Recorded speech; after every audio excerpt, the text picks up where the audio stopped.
Friends, Saleem Vallivattam എന്ന YouTube ചാനലിൻ്റെ പുതിയ വീഡിയോയിലേക്ക് എല്ലാവർക്കും സ്വാഗതം. ഞാനിങ്ങനെ ഈ ഒരു ഇലയം പിടിച്ച് നിൽക്കുന്നുണ്ടപ്പോൾ നിങ്ങൾ എന്താണെന്ന് വിചാരിച്ചിട്ടുണ്ടാവും.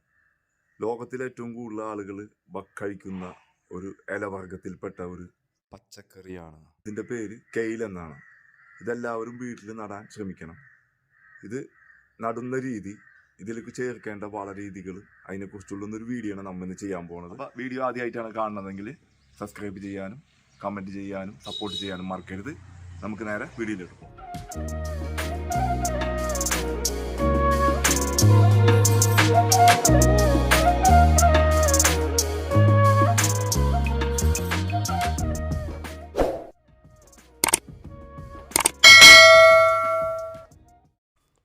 ഇതാണ് കേട്ടോ കെയിൽ. ശീതകാല പച്ചക്കറി വിളയാണിത്. ഇത് കേബേജിൻ്റെ കുടുംബക്കാരൻ തന്നെയാണ് കേട്ടോ. ഏഷ്യൻ രാജ്യങ്ങളിലും മറ്റു യൂറോപ്യൻ രാജ്യങ്ങളിലൊക്കെ ഇത് സ്ഥിരമായിട്ട് ഉപയോഗിച്ച് വരുന്നതാണ്. ഇപ്പം നമ്മുടെ മാർക്കറ്റുകളിലും ഇതുണ്ട്.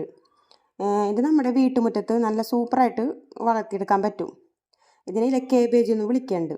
അപ്പോൾ കേബേജും കോളിഫ്ലവറും കൃഷി ചെയ്യുന്ന അതേപോലത്തെ രീതി തന്നെയാണ് കേട്ടോ ഇതിനുള്ളത്. പിന്നെ ഇത് നമുക്ക് ഒരു പ്രാവശ്യം വെച്ച് കഴിഞ്ഞിട്ടുണ്ടെന്നുണ്ടെങ്കിൽ നമുക്കിതിൻ്റെ കേബേജിൻ്റെ തണ്ട് ഇതിൻ്റെ വന്ന കൂട്ട് തന്നെ നമുക്ക് മുറിച്ച് കട്ട് ചെയ്ത് നടാൻ പറ്റും കേട്ടോ. അപ്പോൾ ഇത് 1-2 നമ്മളെ വീട്ടിലുണ്ടെങ്കിൽ നമുക്ക് കുറച്ച് നാളിത് ഉപയോഗിക്കാൻ പറ്റും. പിന്നെ ഇതിന് ഇളം പച്ചയുണ്ട്, കടും പച്ചയുണ്ട്, വയലറ്റ് ഉണ്ട്, അങ്ങനെ പല നിറങ്ങളിൽ ഇത് കാണപ്പെടുന്നുണ്ട് കേട്ടോ. പോഷകങ്ങളുടെ ഒരു കലവറ തന്നെയാണിത്. പിന്നെ നമുക്കിത് ഭാഗ്യം മുളപ്പിക്കാം. നമ്മളെ കേബേജിൻ്റെ വിത്ത് പോലത്തെ തന്നെ വിത്താണ് ഇതിനുള്ളത്. വേഗം തന്നെ വിളവെടുക്കാനും പറ്റും. 15 ദിവസത്തിനുള്ളിൽ നമുക്കിത് വിളവെടുക്കാനും പറ്റും. നല്ല സൂര്യപ്രകാശം വേണം, വെള്ളവും കിട്ടി നിൽക്കരുത്. പിന്നെ ഇത് ഒരു സലാഡായിട്ട് ഉപയോഗിക്കുക, പരിപ്പ് കറിയിൽ വെക്കുക, ബർഗറിൽ ഉപയോഗിക്കുക, കട്ട്ലേറ്റ് ഉണ്ടാക്കാൻ ഉപയോഗിക്കുക, അങ്ങനെ പലതരം ആവശ്യങ്ങൾക്കായിട്ട് നമുക്കിത് ഉപയോഗിക്കാം. ഇതെന്തായാലും വീട്ടുവളപ്പിൽ നമുക്ക് വെച്ച് നോക്കണം കേട്ടോ. യൂറോപ്യൻ രാജ്യങ്ങളിലൊക്കെ ഇതിനൊരു ദിവസം തന്നെ ആചരിക്കുന്നുണ്ട് കേട്ടോ. കെയിൽ ദിനമായിട്ട് ആചരിക്കുന്നുണ്ട്.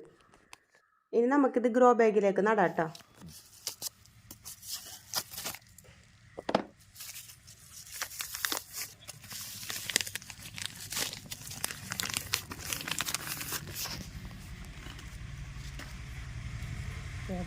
ടൈറ്റായിട്ട് ഇരിക്കുകയാണ്. അപ്പോൾ നമുക്കിത് അങ്ങോട്ട് വലിച്ച് പറിച്ചെടുക്കണ്ട. കുറച്ച് നേരം നമുക്കൊന്ന് വെള്ളത്തിൽ മുക്കി വെക്കാം. അപ്പോഴത്തേനും നമുക്കിതിൻ്റെ മണ്ണൊക്കെ ഒന്ന് അഴഞ്ഞ് കിട്ടും കേട്ടോ.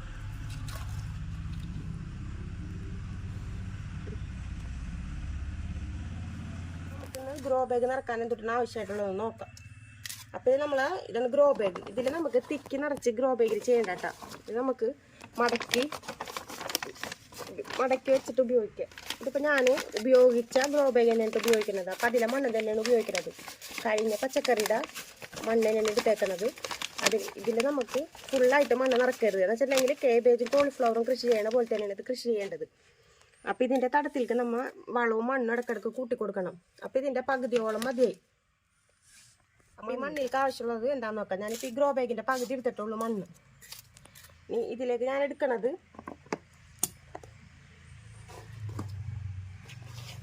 ഇത് ട്രീറ്റ് ചെയ്ത ചകിരിച്ചോറാണ്. ചകിരിച്ചോറ് 2 പിടി എടുത്തിട്ടുണ്ട് കേട്ടോ. ഇനി എടുക്കണത് ചാണകപ്പൊടിയാണ്. ഇത് ഒരു 3 പിടി ചാണകപ്പൊടി എടുത്തിട്ടുണ്ട്. അപ്പോൾ ഇതിൽ ഈ വിളകൾക്ക് നൈട്രജൻ അത്യാവശ്യമാണ്. അപ്പോൾ ചാണകമൊക്കെ ഒത്തിരി കൂടുതലിട്ടാലും കുഴപ്പമൊന്നുമില്ല കേട്ടോ. പിന്നെ അടിവളം കൊടുക്കുമ്പോൾ നമ്മൾ എപ്പോഴും നന്നായിട്ട് കൊടുത്തിട്ടുണ്ടെന്നുണ്ടെങ്കിൽ ചെടികൾ കരുത്തോടെ വളരും. അപ്പോൾ അടിവളം കൊടുക്കുമ്പോൾ നന്നായിട്ട് കൊടുക്കാൻ ശ്രമിക്കുക. കുറച്ച് വേപ്പും പിണ്ണാക്ക് എടുത്തിട്ടുണ്ട് കേട്ടോ. പിന്നെ ഇതിൽ ആവശ്യമുള്ളത് കുറച്ച് എല്ലുപൊടി,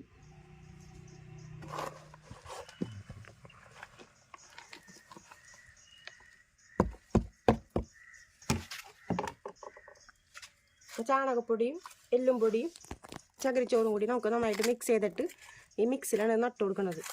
വെള്ളം കെട്ടി നിൽക്കാൻ പാടില്ല. വെള്ളം കെട്ടി നിന്നാൽ ചീത്തയായി പോകും. വെള്ളം കെട്ടി നിൽക്കാത്ത മണ്ണായിരിക്കണം കേട്ടോ.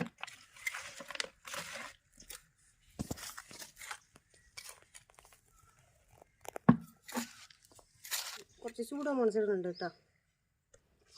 സ്യൂഡോമോണസ് എന്ന് പറയുന്നത് ഒരു മിത്ര ബാക്ടീരിയ കേട്ടോ. അതായത് വാട്ടരോഗം മറ്റുള്ള രോഗങ്ങളിൽ നിന്നൊക്കെ ഇത് നമ്മളെ ചെടികളെ രക്ഷിക്കും. ഇത് നമുക്ക് പല വളർച്ചാ ഘട്ടങ്ങളിൽ നമുക്ക് ചെടികൾക്ക് കൊടുക്കാവുന്നതാണ്. വിത്ത് നടുമ്പോഴും പിന്നെ നമ്മളെ ചെടി വളർന്ന ഓരോ ഘട്ടങ്ങളിൽ എത്തുമ്പോഴും എല്ലാ ഘട്ടത്തിലും നമുക്ക് സ്യൂഡോമോണസ് ഇത്ര ഗ്രാം വെച്ച് നമുക്ക് അടിച്ചു കൊടുക്കാവുന്നതാണ്. മിക്സ്ചർ നമുക്ക് ഗ്രോ ബാഗിലേക്ക് നിറക്കാം കേട്ടോ. അപ്പോൾ നമ്മുടെ ഗ്രോ ബാഗ് റെഡി ആയിട്ടുണ്ട്. നമുക്കിനി തൈ നടാം.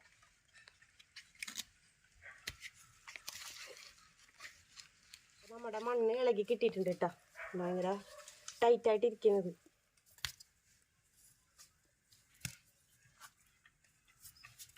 ഇനി കളയണ്ട, നേരെ ഇതിലേക്ക് വെച്ച് കൊടുക്കാം കേട്ടോ. ഇതിൻ്റെ കേബേജിൻ്റെയും കോളിഫ്ലവറിൻ്റെ പോലെ തന്നെയാണ് ചെയ്യേണ്ടത് കേട്ടോ. ഇതിൻ്റെ കട വരെ ഇങ്ങനെ മണ്ണിട്ട് പൊക്കി നിർത്തി കൊടുക്കണം. എന്നിട്ട് ഇത് വളരുന്നതനുസരിച്ച് നമുക്ക് മണ്ണും വളവും ചേർത്ത് മണ്ണ് കയറ്റി ഇവിടം വരെ ഇട്ട് കൊടുക്കണം കേട്ടോ. ഇങ്ങനെയാണ് നമ്മൾ കൃഷി രീതി.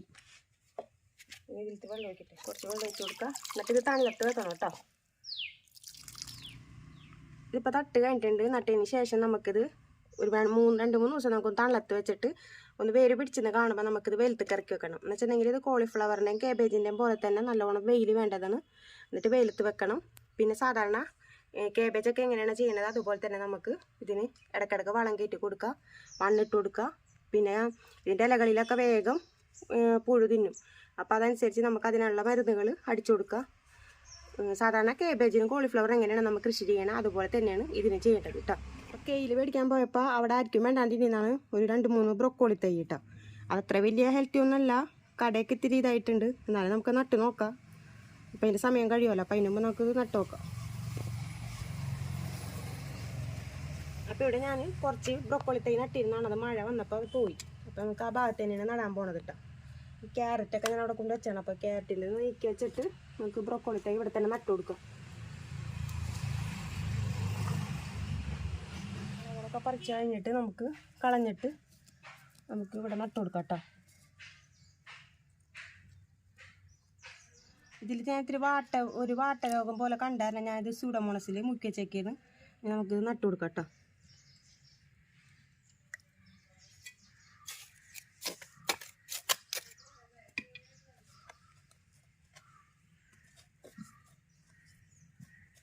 ഇതിന് നല്ല വളവും സാധനം ഇതൊക്കെ ഉള്ളതാണ്. എപ്പോഴെപ്പോഴും വളം കൊടുക്കണതാണ്. അപ്പോൾ ഇവിടെ നട്ടിരുന്നതിൻ്റെ പേരിൽ നമുക്ക് വൈകുന്നേരം നട്ടാൽ മതി. വൈകുന്നേരം നടുമ്പോൾ നമുക്ക് വെയിലെത്തി ഇതാവില്ല. നടന്നൊക്കെ വൈകുന്നേരമാണ് നല്ലത്.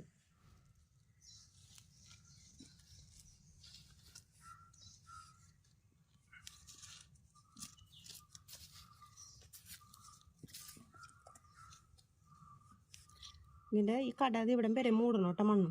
എന്നിട്ട് നമുക്കിനി വളരാനനുസരിച്ച് മണ്ണും വളവും ഇട്ട് കൊടുക്കുക, മണ്ണ് കയറ്റി കൊടുക്കുക.